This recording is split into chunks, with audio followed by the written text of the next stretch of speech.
ইব্রাহিম আলাইহিস সালাম তার গুনাহগার উম্মতের ক্ষমা চেয়ে আল্লাহ তাআলার কাছে দোয়া করতেছে।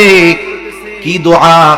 পবিত্র কোরআনুল কারীমের 13তম পারা সূরা ইব্রাহিমের মধ্যে আল্লাহ তাআলা বলেন, রব্বি ইন্নাহুন্না আযলালনা কাসীরাম মিনান নাস ফামান তাবিআনি ফাইন্নাহু মিন্নি ওয়ামান আসানি ফাইন্নাকা গফুরুর রহিম।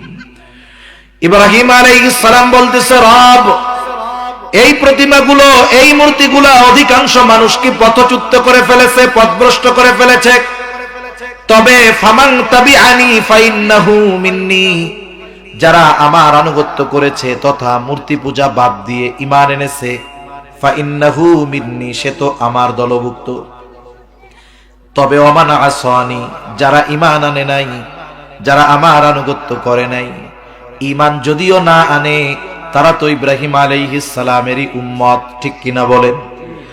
নবীজির নবুয়তির পর থেকে নিয়ে কিয়ামত পর্যন্ত এই পৃথিবীতে যত মানুষ আসবে, হোক সে মুমিন হোক সে কাফের, সকলেই নবীজির উম্মত। ইব্রাহিম আলাইহিস সালাম তার গুনাহগার উম্মতের ব্যাপারে চিন্তিত। কারণ অনেক সময় বিষয়টা এমন হয়, নবীগণ গুনাহগার উম্মতের ব্যাপারে চিন্তিত বেশি থাকেন। যেমন